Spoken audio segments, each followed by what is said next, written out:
Welcome back. Welcome back. Welcome back. Friday, March Second. 22nd.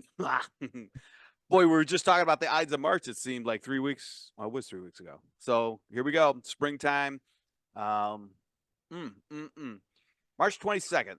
Quick synopsis of what's going. Well, the Post and Walters Ask Us Anything show. Fridays, 4 o'clock Eastern.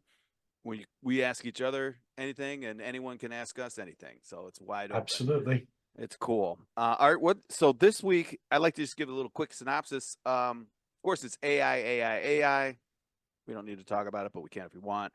NVIDIA was big. Robots are big. The industry, as far as I can tell, is still chugging along. Although I am beginning to see, and it might dovetail in our conversation, Art, is more AI being thrown at document management, scanning, and consumption of printed material, printed docs and things like that, converting marks on paper to digital and applying AI to that. Right. I'm seeing more and more of it.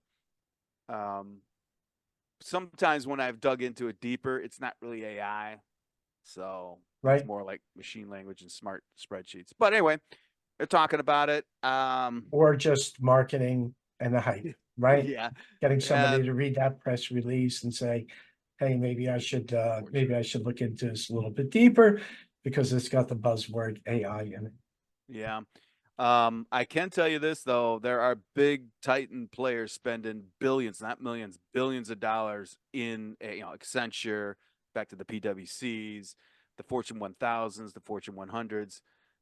So there's money being spent on trying to figure out how AI is going to keep, their companies going or impact everything from the way things are made to the way people go to work if they still go to offices. So, right. And that standpoint, it's big. But as far as our industry is going, I think I haven't heard anything big change in the last week. Have you, Art? I really haven't. No, not really. Couple of interesting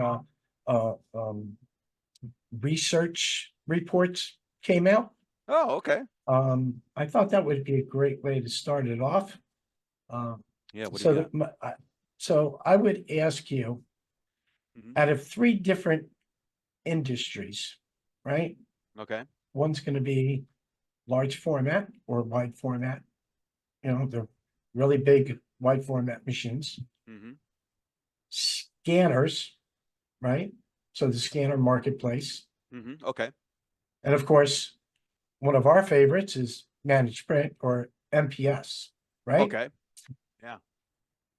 Up until 2029, which of these will have the largest compound annual rate of growth, or otherwise known as CARG? Yeah. So that was wide format. So we got large format, wide format, scanners, and MPS. MPS. That's a tough one. Okay. Let me think. Oh, so is it the largest growth rate? So like percentage? Correct. Correct. It'll be percentages. And so which one of those industries is going to be on top? Well, I would say, oh boy, I don't know that much. I know a little bit about wide format back in the olden days, but then I managed print, but percentage. I'm going to say. Don't forget about scanners. Yeah, I know. That's another thing too, because I honestly think that scanners. All right, I'm going to go scanners. Scanners, number 2. You are not a winner. So right. still leading the pack. Managed print. Shut up. At a compound annual rate of growth at 9.81% by 2029.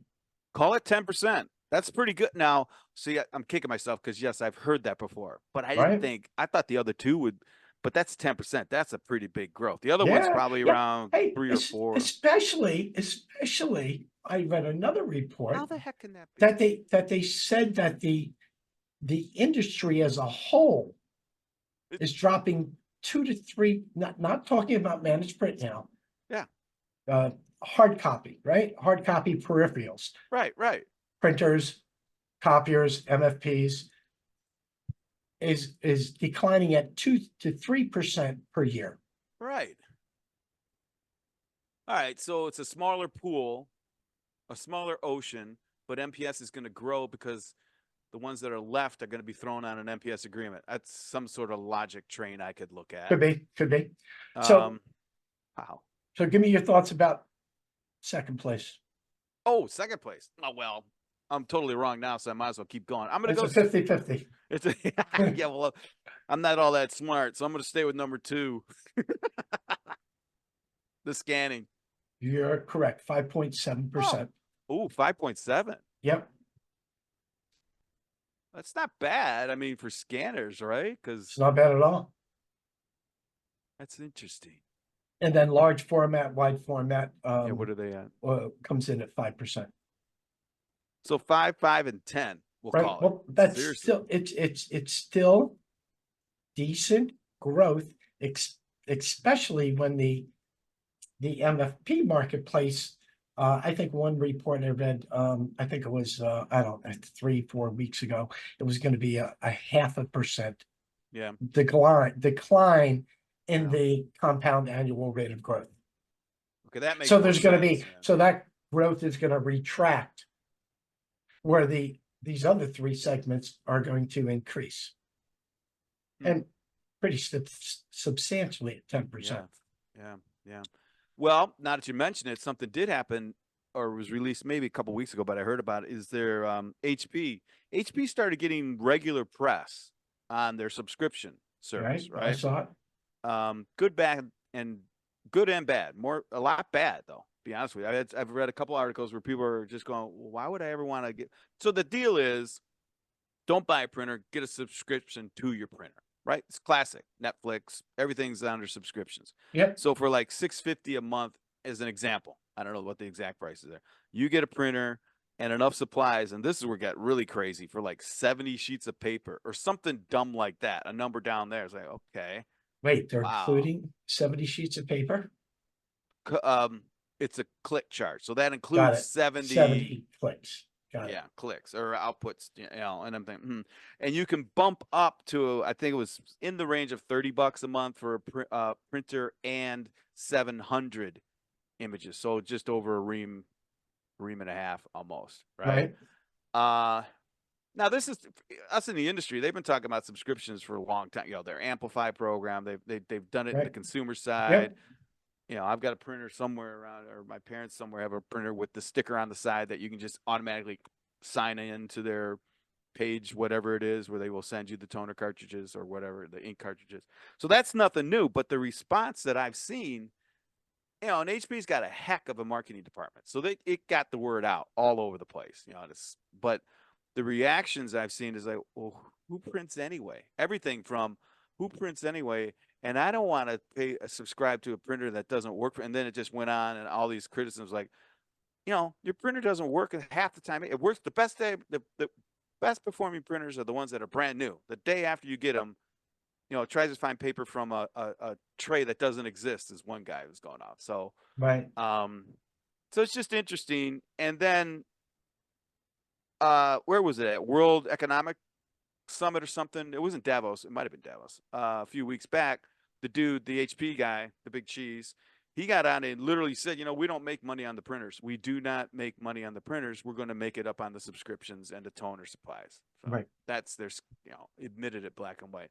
But, talking about the stats you just brought up, and then even a decline in output device sales, which, that makes sense to me. right, But I don't know where HP is going to go with it. And if we consider what you and I know, or you and I may or may not know about how they, HP shifts all their manpower around every year. The fall is their end of the year. Everything gets changed: quotas, commission structures. We saw some of their, and I hate to refer to it this way, some of the assets being moved out of the MPS arena into the consumer print arena, which is totally different, right? It's B2B versus B2C. yep, Maybe that means something. I didn't think about it at the time until I saw this thing come out. Well, they're trying to sell a subscription through the B2C channel. The most experienced people that have, the people that have the most experience in selling subscriptions are from the B2B style. Put them into that realm and see if they can excel that particular revenue stream. That's, pure rumor and content. I'm just guessing, but I've been wrong and right before. What I Oh, see with Hewlett Packard is the AI chips. That's where I see the big thing, and it has nothing to do with printers. So, but right, that's time for another discussion. So yeah, interesting. right. I like those stats, Art. That's pretty good. I had no idea it'd be MPS. Yeah, yeah, pretty interesting. Hey, so for the last 4 weeks, you've had a different background there. So I want to ask you some questions about all these different taps you got, right? Okay. Yeah. So Yeah. anybody who knows us should know about the death of the copier, but maybe enlighten us real quick about death of the copier, Sure. I how can it tell you came a story. about. I'd love to, Art. Thanks. So yeah, 2008. Let's see. Oh, I know. I was working at Icon before no, then. no, Yes, 5, 6, 7, 8 in that range. But 4 years. I served 4 years at Icon. Um, and so I guess even go back further. My background really is IT, right? 88, 89, 90 in the 90s. I had IT, Novell networks, all that kind of stuff, accounting systems. I was part of the movement off of minis into PCs, right, right? I got out for a while, sold uniforms for Cintas, which was a great gig. That was so much fun. Did a little bit of Aflac, and then had my own business. We did a video production company out in LA. That was fun, and it was a real business video production company, not one of those other ones. right, Um, I got back in with OSE, then Panasonic, and then moved to Icon. While I was at Icon, I dove heavily into all the soft, because if you remember, Icon had all that software. They had 21 different packages for document management, archiving, blah blah blah. The devices were just starting to be connected, and I correct, had an IT background, so I knew connecting to an Novell network or SEO or whatever isn't always that easy, and it wasn't. Anyway, I'm at Icon, and I was thinking, well, why don't we just start instead of we used to sell to the PAs, right? The purchasing agents. That's where we got in. Office managers, purchasing agents. right, So well, let's go talk to IT because we're connected to their network. And I know how to talk. I just, I come out of the IT. So I'm just gonna talk to the IT guy. Well, that's when I learned how much they hate copiers. So, yeah, oh, geez, dude. Woo. But while I was there, I sold something called the Hawk, which is a Konica Minolta HP conglomeration. 60 page per minute copier, and it was easier because IT guys loved HP, that little blue oval. right, right. What was it called again? It was a Konica Minolta 9065, but I Okay, could be wrong. Um, it wasn't the Mopier, was it? no, no, no. It was after the Okay, Mopier, and it was got a it. Konica Minolta HP Okay, Confluence, right? okay. It didn't last that long. I think it sold 40 of them, 30 of them, and every single disk hard drive controller from HP broke. So it was a pain. Well, anyway, I formed a relationship with my HP rep, right? Yep, And MPS was just starting to get some traction traction. somewhere. Yep. And she says, I know a company that's trying to put together this thing called an MPS practice. Why don't you give them a call? I did. Anyway, I went over to a big VAR. Back then they were VARs, not MSPs, a value-added reseller in the That's IT correct. industry. $500 million Southern SoCal VAR, and they're trying to build an MPS practice, Yep. right? HP authorized, Edgeline, which anyway, Hey, I, and at the time, all those VARs, they were all vertical market. hmm. Yeah, this particular you're gonna love this story. So this particular VAR, when I got in, they had multiple verticals because they had 32 salespeople. Right? I mean, this is not a 32 sales. They were No, just starting to build out a knock. They're going to build their own. This is back before people had knocks. Network something something operating center. center. Yeah. Yep. Their verticals were heavy verticals were financial. Now they had IndyMac. Well, they had three of their customers were of the top 5 financial institutions back then. So, and they all went out because of the bubble. They all went out. So, one year was totally managing all of the sale of all the IT assets for boy, I forget the name of the company. Anyway, the big 3, Enron was one of them. Enron was one of the Mm-hmm. customers. So anyway, get in there, and then blogging started to come up. as something, right? I mean, it was something. People were just putting on recipes and things like that. And as we're building out this new MPS thing, and whatever it was, I was going online trying to find information Right. on management services, even on copiers, right? Yeah. Because I had Edgeline. There wasn't anything but, and even the OEMs didn't have that much. And it was all machines, speeds, and feeds, which was useless to me because no one really cared. Um, they wanted to know what it did, not how it did what it did. Hmm. So I started to put a blog together. And the whole thing with the Edgeline back then was, well, this technology is going to get rid of copiers. All Right. right, that was a marketing spin because the Edgeline was a copier, but anyway, we're going to destroy the Ricos, the Xeroxes, blah, blah, blah, blah. So Yeah. that's how I said, well, it's the death of the copier, right? So I Yeah. put that phrase up, and it really started out with just a site where I could go because I would start to collect information from whatever and just store the links or write a little synopsis for me so I could go back up to the blog and go, oh, yeah, that's right. That Yeah. Xerox has page back. What's that? Oh, there's some links. I can learn about that. But then I started writing about it, and then I started to almost start pitching Edgeline out there, right? But it was just to talk about it. Well, I remember the night, Art. It was because you were out there doing something. I was out there. There was Ken Stewart, a couple other guys, not many. There was no Xerox website. There was no Rico blogs. There were no these big corporate, Absolutely Andy. correct. Yeah. There was nothing. All right, so we're out there in the wilderness. I remember one night watching the ticker on the site just start to go up, and I don't know why. I forget what it was, but I watched the hits start to go up. I said, "Well, what's and it, 1,000?" Go, jeez, 1,000. Who the hell's reading this shit? And up and up and up, and it kept going and going and going. Yeah. And so then I started just putting in my 2 cents worth, right? Well, this is what, and it was like, well, this is what I did today at MPS. This is why I decided to go with what was it, ECI, Right. right?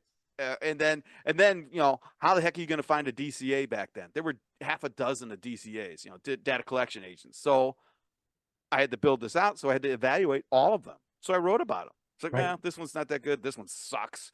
That one's pretty good. We're going to go with that one. So I Hmm. just started journalizing my journey building out this MPS practice. One thing led to another.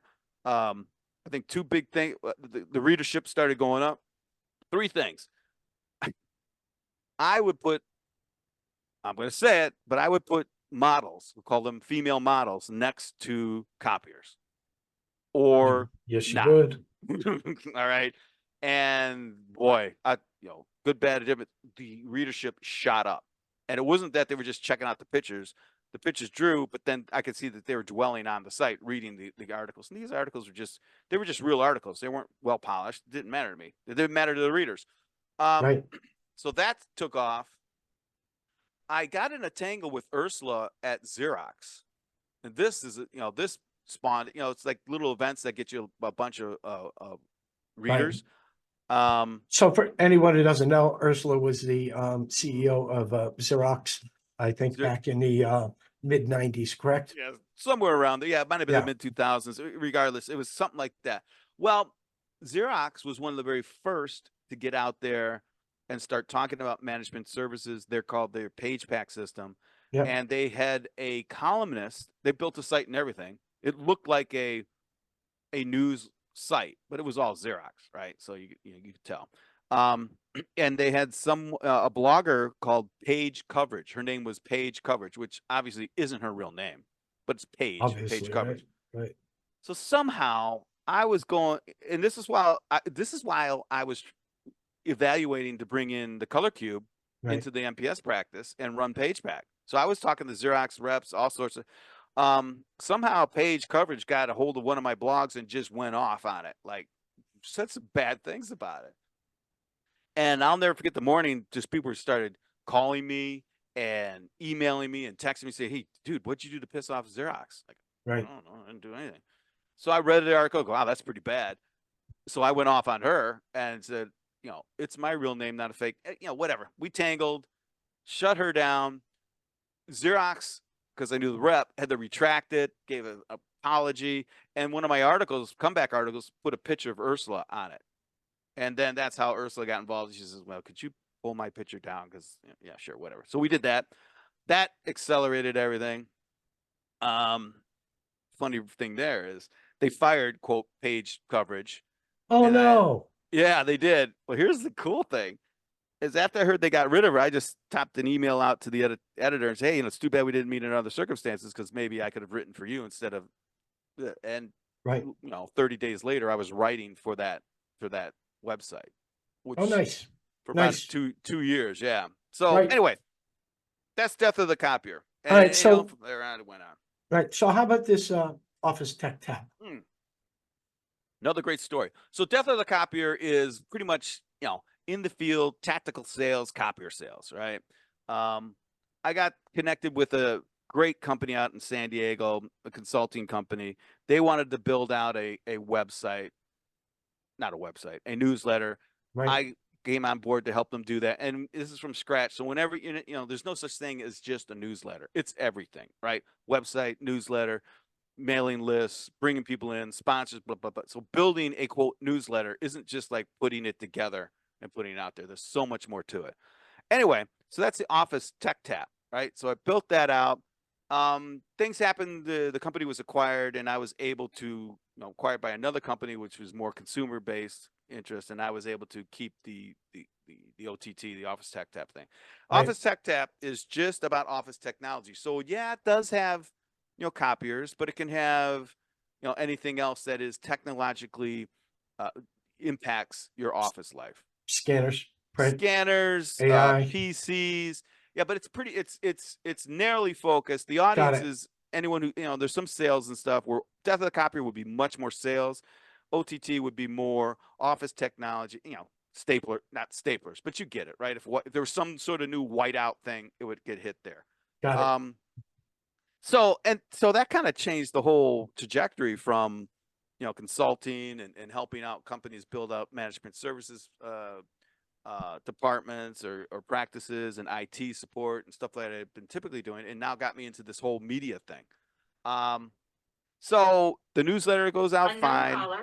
Oh, and then, so I figured that, so I've got that tap. Then I've got something called the morning tap. Then I've got the whiskey tap, and with North Star. Right. So So how about what's the morning tap? Morning tap? the What is morning that? tap? Beer in Well, the beer in the AM? yeah, it's so again, every morning I would get up and I've got all my, you could do the same thing, I'm sure. You have all your Google alerts, you have all your websites you usually check just to see what's going on. And I would go through and say, and obviously for Office Tech Tap or Death of the Copier, Right, right, when something happens, I can start taking a look at it. So I said, well, why don't I just do that and just throw something together every morning, right, spend an X amount of time getting that kind of discipline. So that's where the morning tab goes. So what I do is I set the, an alarm with Alexa and say 15 minutes. Sorry. So 15 minutes, I go through all my alerts and whatever piques my interest, I'll pull them. And there may be, and I'm only looking for like 3 or 4, right, right? Uh, okay, alarm goes out. Another 15 minutes, put it together in a newsletter on LinkedIn, and then send it. So I invest maybe 30, 45 minutes a morning to just get 4 or 5 hits, and they're quick hits, and not they're not verbose. I just put a little introduction. Well, I'll be darned if that thing hasn't kind of hit pretty well. I mean, right. again, it was just for me, but now it's out there on LinkedIn every morning. I do that. That's cool. I Got like it. that. Got it. Um, and then whiskey tap. These taps are whiskey and office tap are on LinkedIn. So Office Tech Tap is every Monday morning where I go in and find maybe 10 max articles that are interesting that I put out, and that goes out, and that I think I'm up to around. Well, it's not much, but it's okay. 800 or 900 subscribers and a pretty good read rate every Monday. Hmm. And then Fridays is Whiskey Tap, which I go out and look for information about bourbon, which to be very it's crazy out there right now. That is very interesting. If anyone's following bourbon, the adult beverage industry is just nuts. But now there's also, how's this sound? Consolidation, innovation, digitization, all those buzzwords that we're used to is Yeah. happening over there in the adult beverage world, and Huh? especially with American bourbon. So that's the Tech Tap and the Whiskey Tap, and then I've got North Star, which is a website. That's my AI site, and that started just over a year ago. Again, like kind of like how Death of the Copier started, Right. right? But the volume of content is possible is just incredible. It's more than anything I've ever seen ever in 20 years in terms of articles and things and relevant, right? No matter what industry you're in, you can find information almost by the minute about AI and how it's impacting everything from how wine is made to how Amazon delivers things, right? Right. So North Star was just a place where I could write and talk about artificial intelligence for people who are looking for a case study, looking for a way to, hey, how are we going to get a revenue stream out of this? And it includes anything from AI to commercial real estate from work from home. Now, out of all those things, the Greg Report, which is it's not the Greg Report, it's just Greg Report came out maybe 2 weeks ago, hasn't been officially launched, Right. but it is all things AI in terms of now, do you remember the Drudge Report by any chance? Do you know what I'm talking about? Yeah. Okay. So back in the olden days, there was a website called Drudge Report that would just pull headlines. We called it pulling headlines and just put links on a single page. But it was daily, if not hourly, Yeah. and it was like current events of the day. So it was news, Hmm. politics, whatever. But it's pretty quick stuff. And if LA Times, New York, Boston, anyone, and he just put links up. So I took that. I darn well took that model and said, okay, we can probably do it for AI. Well, there's more AI content out there right now Than you thought than there ever would be, right? it's incredible. Yeah. And I don't think there's a way it's going to slow down because AI hits Right. everything. And so that's where the Greg Report it's updated sometimes hourly, So but don't you feel sometimes a little overwhelmed when you put in AI and your Google Alerts comes back with 40 to 50 alerts? it's nuts. I, Yeah, it's nuts. And I tell you what, so you'd think it'd be the trouble is trying to curate through all those. Mhm. And you get an eye and you get a feel for, okay, that's bullshit. Well, that's a press release dressed up as an article. Oh, this one's interesting. Oh. And it's usually something that occurs outside of AI, right? So for instance, and this is just 2.5 weeks ago, there was an article out about how there's this remote pay like PayPal's and stuff like that. When you go out on a website and you pay online, there's businesses that design that software and sell it their services to a Amazon or whomever Okay. ecom, right?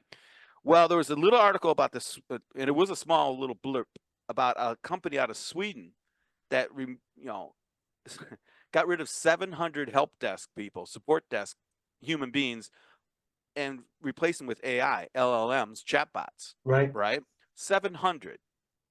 All right, and it just went across my go. Well, that's interesting. I'll go, pay whatever, releases 700. Da, da, da, da, da, da. Oh, and then the blur is AI is what did it. That's buried in the article.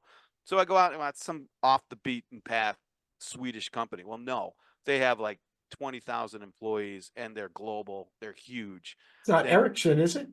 no, it's not. It's not. It's on the. Actually, it may not be on the report anymore because Okay. it's cycled through. But um, they did this project with OpenAI. First thing, so they developed this thing with OpenAI. Right. They did it as a project. They did a analysis. They brought $24 million to the bottom line in 6 months. Well, Their customer service ratings are still up in the high 90s, that's one question I was gonna ask. Yeah. and they're not in the AI business. That's what gets me is they did it in house. Now, sure, they had OpenAI there with them, but they took their existing processes, streamlined it, trained an LLM, implemented it, measured it, bada boom, bada bing. Now they can say $24 million is coming to the bottom line because of what we did. And it's not baloney. It's not marketecture. It is an actual real live use case. So that's So pretty good. is that verb? Is that more so with their support, right? If Yeah, somebody calls in, that's what it is. they're getting a AI They got an AI now. but it's speaking, Yeah. asking questions, Yeah. or they say, what's your question? Where do you need help? You respond with what you need help with, Yep.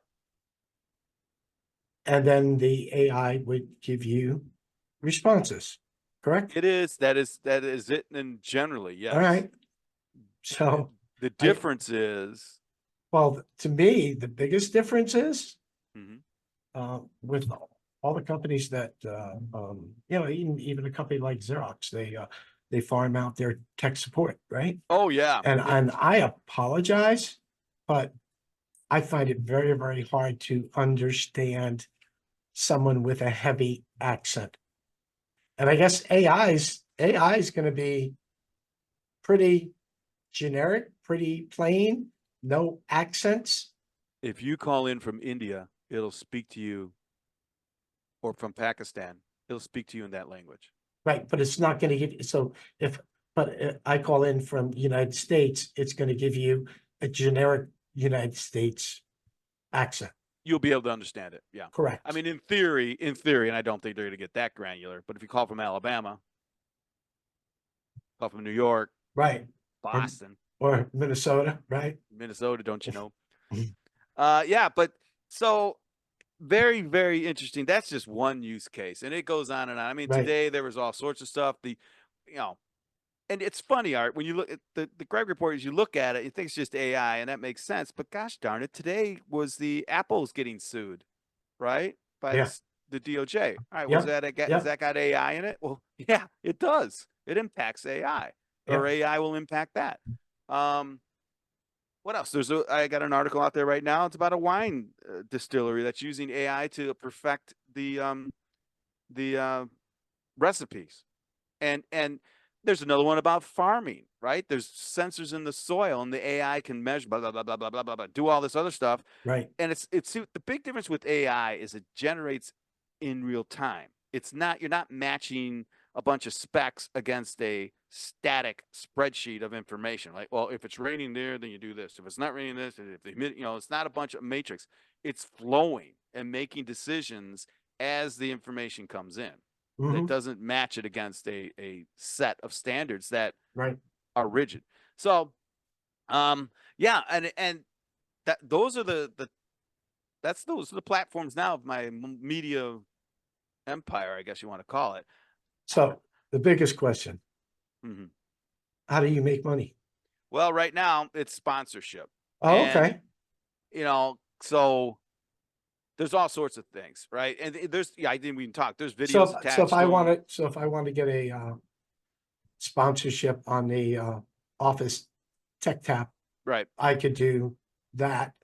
How about if I wanted to be on all four? Could I Yeah, do something like that? I've got packages that include all the platforms or just four of the platforms. More than one, right? Because it doesn't make sense. Right, There's overlap and stuff.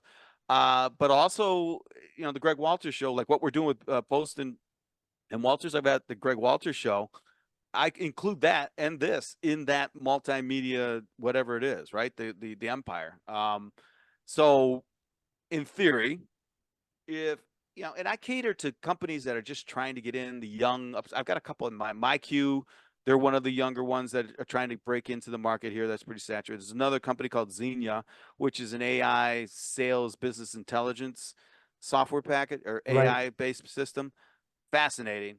Won't get into it, but it's very interesting. I'm in pursuit of a chat GTP, verbal application. But so I cater to guys folks that just want to get in, right? Your Ricos, your Xeroxes, these big companies, the big dealers, they know everything. They don't need me. Just ask them, right? They've right, got it all figured out. And right, to be honest with you, I don't really want if you work with HP, you don't work with them. You work for them, as an right. example. Nothing It's wrong with that, but that's what right. it is. And something like what we recently did with FMD. Yep. Smaller geography, and to get them noticed in the industry. FMD is a perfect example, all right? A company that will, deliver and set up your copiers they've got the trucks, they've got the technology. Yeah. And by setup, I grilled the guy. Well, what does that mean? You take it out of the box and you leave it there on the dock? No. Okay, you take it in, you plug in electricity, make sure it's got electricity. No, we do more than that. All right, so you do connect it to the network, and what else do you do? Well, we connect it to the network, make sure it can print, blah, blah, like Yep. like a regular technician, right? Yep. Because Art, a bunch of us all, if you if you have a one device going outside of your territory, you're crossing your fingers, hoping you've built a good relationship. And there have been times when, yeah, my guys just drop it at the dock. You're going to have to deploy a tech to do the rest of the work. All right, and back in the olden days, we'd do that. But so anyway, that company's perfect, right? It's up in New Jersey in that area. Yeah. And they do Localized. returns. They'll do returns for dealers. Interesting. Yeah. Yeah, I'm glad we both had the opportunity to work on that. they're great guys, and again, that's what I like to work with, right? And so, yeah, MPSA, CompTIA, anyone who's trying to get in. And you're right, Art. I've got so many different platforms now, and it's really weird. There is overlap in the audiences, but there's different audiences too. Like for instance, the Whiskey Tap. Now, who's in the Whiskey Tap? C-level guys. Oh, really? Yeah, C-levels. Do they Right. ever have anything to do with getting office technology approved? Yep.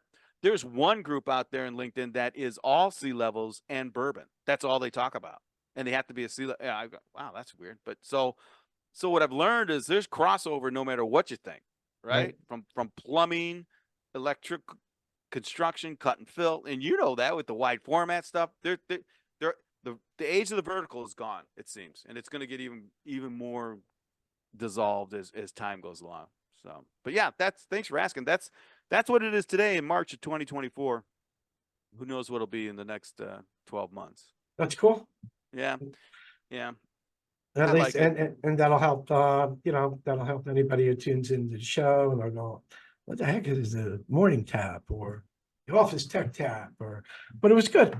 Yeah, well, It's good to know it. grwalters.com, grwalters.com with an S. Hit it there, and that's where all the whole platform's there. And again, everything's evolving. That's another thing I've learned is nothing's static. If you're static now, it doesn't, especially now. The pace of Hey, you know change is what? nuts. We spoke about this over the years, right? Yeah. Content is still king, right? In order to get people coming back to your site, you Yep. have to have new and relevant content each and every day of the week. Art, and I would expand on that. So because there is so much content, or there can be, and you roll. There's two things, and you roll in AI, and people are writing articles just right out of LLMs. They're saying, "Hey, write me an article about." Boom, it gets out. It's 1,100 words. They post it. Right. That honestly, right now, is not quality. All that does, and I'd say there's maybe 60% of the content might be done that way. All that does I is agree. make real content better, right? And Yes, I've seen it. absolutely. Absolutely. And what's one of the telltale signs at the end of that content or a blog that gives you an immediate tip off that it is AI written? In conclusion, That's correct.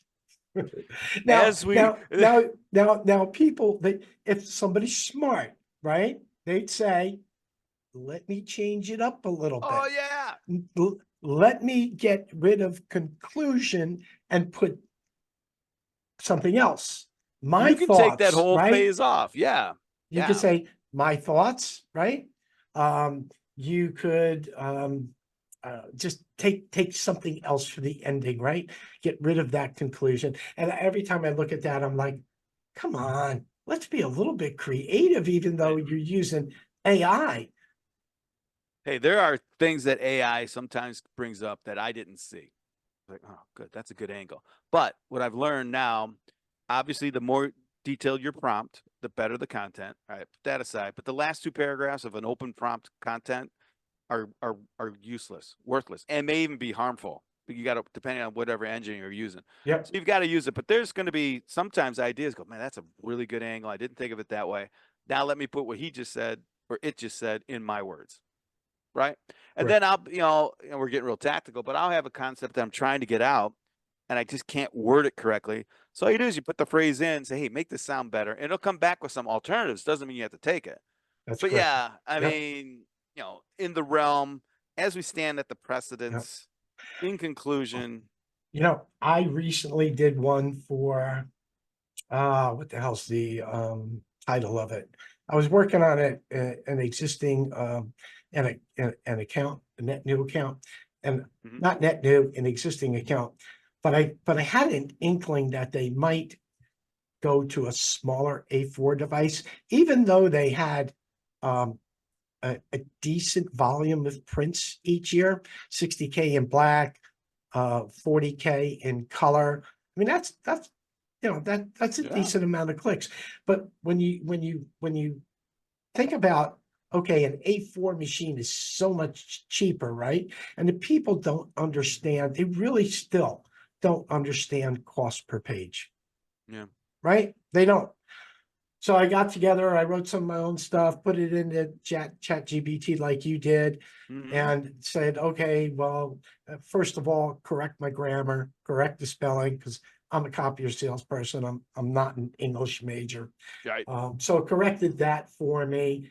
And then I put a couple other different scenarios in for tentatively what your cost would be if you had a small A4, what your cost per page would be for black and color, and then take that and move that into a mid-size office machine and tell me what the costs would be, Oh, right? okay. Yeah. And I just got to move my screen a little bit. So if I'm looking another way, I titled that, what did I, Unraveling the Cost per Page. Yeah. Now, what I did was, right, I took that what I wrote, and when I sent the proposal over to my client, I sent that as well. Okay. Content is king. Sometimes you've got to be creative. Sometimes you've got to think outside the box. Oh yeah. Um, I think nothing is better than having your own content out there than I relying agree. relying on others. Yeah, and that's interesting, Art. um, there was a time. Well, so you dive in deeper. I know we've talked about this. Is that you can create personas and it'll write in a certain style, right? It'll do Correct. that. Yep. Hmm. I've gone back and forth, right? I have, well, for instance, on North Star, I've got three writers who I've defined their personas, right? And everything from this one is a female, graduated from Harvard, blah blah blah blah blah, archaeologist, has been. Right. I Right. Right. build this huge profile, Right. like a Laura Croft profile, writes in the style of this. Okay, so Okay. whenever I'm in that instructions, the output will be in her voice, whatever that is, and it's not bad. Right. Actually, So it's not bad. you've written quite a bit of content over the years, like I have, right? Yep. Yep. So you've got a persona up there Mm-hmm. of your style of writing. Mm-hmm. Have you ever tried to say, write this in the style of Greg Walters? Yeah. So you put your content in, and then you say, write in the style of Greg Walters It's and a see two. what comes up. Absolutely. I've done it. I did it a year ago when it first came out, but there's a two-step process, actually multi-step. So yeah, I can put all the content from Death of the Copier. Not all, because there's a ton of it, but I can select and have the system digest it. And then you make it tell you what the style of that content is. And it will tell you, it'll actually regurgitate a prompt. Right, All right. So that whatever it says your style is, now I can make that my persona, name it as the Greg person, if I agree with it, right? If it okay, that makes sense. Might add this, but right, it'll get you 90% of the way there based on your content that you give it, right? It does that. Yes, absolutely.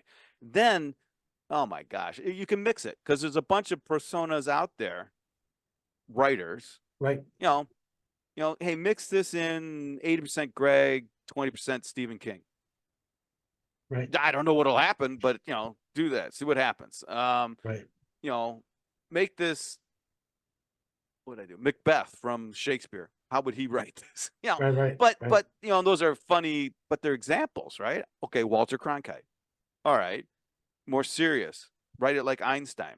Okay, give me Jordan Peterson's style on you can keep going and going and going and going, and Anthony Bourdain, and it works. Right. And I'm not I don't sit there.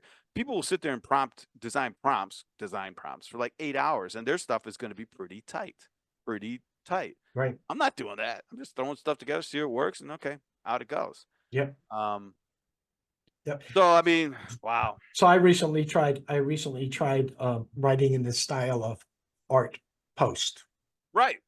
right? Yeah, And but I was like, well, this definitely doesn't write in my style, right? And I'm not sure what style it wrote in, but what I can tell you is I've done a Google search on my name, oh and yeah. since it's art and it's Oh, post, right? Post the thread, art as in, the arts, right, Picasso, yeah, right, Monet, yeah. stuff like that. Yeah, it gave me something weird and off the wall, and just it. It said I was like, wow. Yeah, I there's a didn't wow factor. I Yeah, didn't use it, but I was like, sure. wow. But So and then I met a guy online. He's got his own little business going together with AI, but he's an English teacher, so he knew how to really build personas on writing. right, So down to grammatically structure the sentences and whatever. I remember it from high school, but so as an English major and an ex professor who taught lit and language and English, that kind of stuff, he could build a really nice persona. That because the LLM, that means large language model. That's what it yeah, is. yep, So if you can communicate in large languages, that's the way to do it. And there's another thing. You don't have to be an expert. We all communicate in language. That's the way we do it. yep, So the good LLMs will be able to take what we say and do it. So that's a whole nother thing we can talk about. It gets rid of programmers. It gets rid of. Here's my latest statement: is APIs are the bridges between softwares. Well, very very shortly, assume the right. API is you are the API. Hey, Anyway, I want to close yeah. on one other piece of news. All right. Mm-hmm. Kind of in the industry, but not in the industry. Did you read the recent Perfect. article that Canon had a space rocket that exploded? I did not. Tell me more. So real quick, apparently, Bloomberg News reported that Space One, a rocket that was trying to send a government satellite in the Earth orbit, exploded moments after launch. Is it? Canon wanted takeoff to be first in Japan's private sector, which That was goes back. Japan.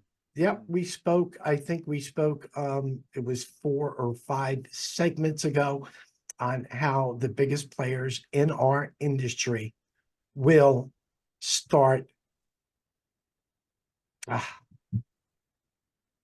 getting off print and getting into other opportunities. Diversifying. And Yeah. diversifying, and I found it unique that Canon has something to do with a space rocket, right? Yeah. I wouldn't.